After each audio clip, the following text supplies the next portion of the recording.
Hey guys, I'm here to review or give my review on WWE 12. Gotta say, it's a lot better than what they did with the last year's game, getting out of the whole SmackDown versus Raw deal and starting anew.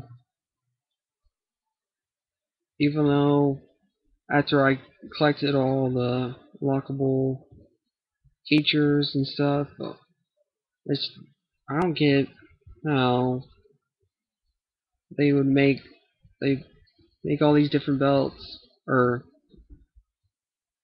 they make everything separate though for the different types of belts. Like you have the standard of the newer version of the WWE title. And you have the undisputed title that came before it and Attitude Era, but they don't make it like a separate different title. I mean, like separate option for changing it between the titles if you change champion. If you want to have a different title design on them instead of just that they have separate champions. Like I think they had Del Rio as a default champion. They had Undertaker as a undisputed and Triple H as the Attitude Era WWE champion. Plus they have the WCW spray painted world title like they did back in the day, and the spray painted WWE WCW championship sort of.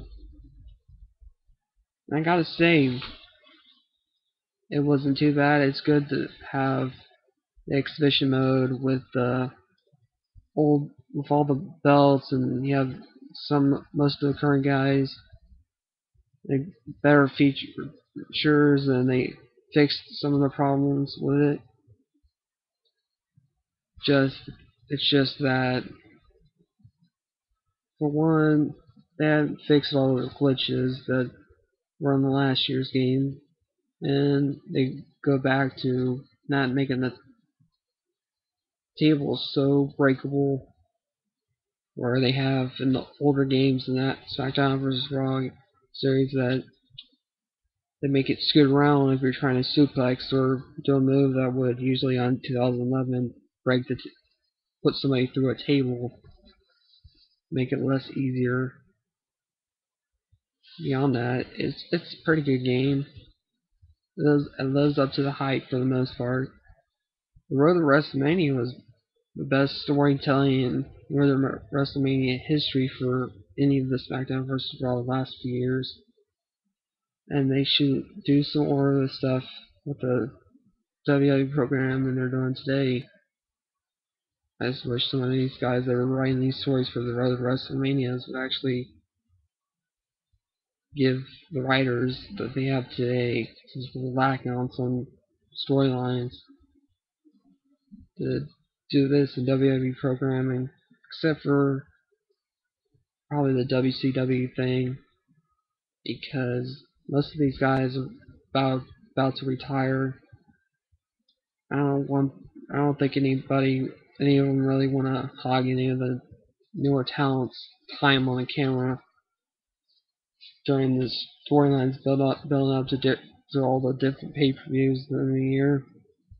But it was a good thing. You start off with Sheamus' villain Road to WrestleMania, which is him going through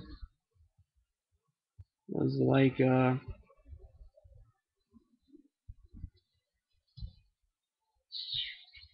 think Vengeance or something, or Survivor Series. I think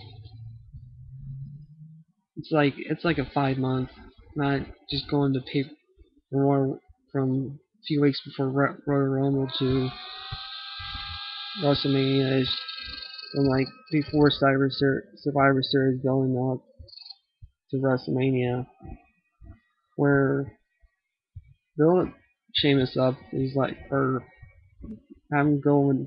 after the world title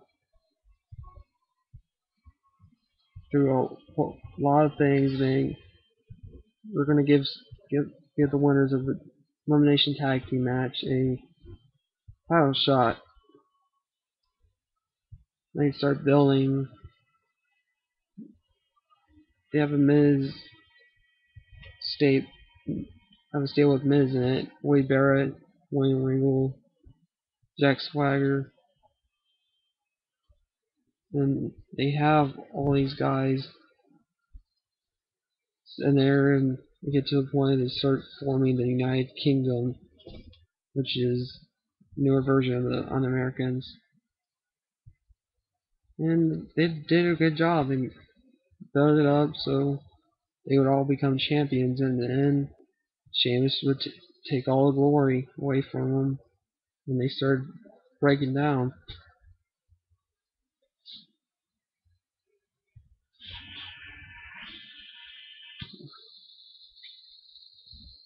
Start breaking down, and they progress into the other stories. It was better writing than I've seen in a while. WWE programming.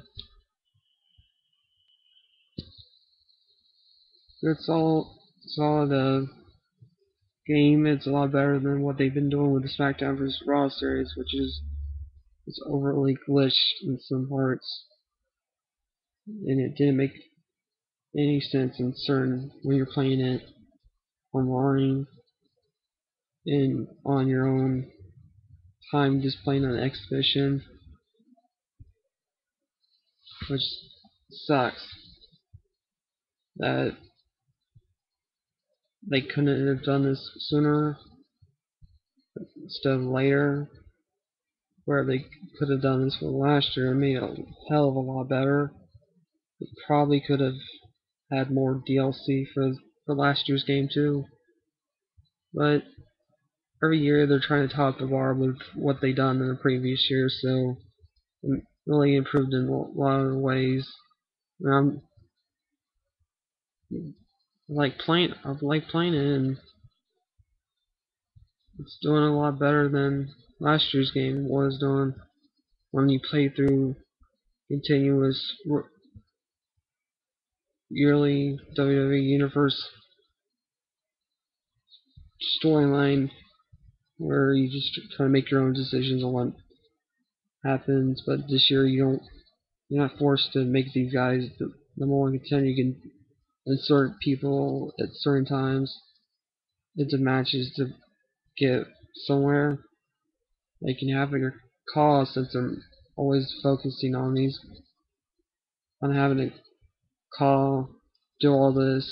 You get your achievements for doing this, and besides not just having some trophies thrown in for just playing the road to WrestleMania. They have more to do with your call and creating and doing certain things in the match. What they basically did for this year. And I liked it, and since I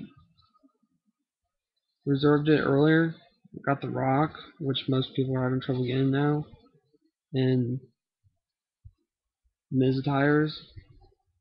Thought they did a lot better this year instead of making the 90s Rock and making the newer one. Oh no, bravo DHQ, finally doing it right this year for the most part. But you need to continue to listen to the guys the people that are actually buying your game every year instead of just, oh, we might put this in the game next year and then not get put in the game. You better start doing something about actually listening to us, or I might not buy it next year if it hasn't improved a little more from this year. So this is the review of WWE 12. Nick from Straight Talk Wrestling. Later. And don't forget to subscribe, like this video, comment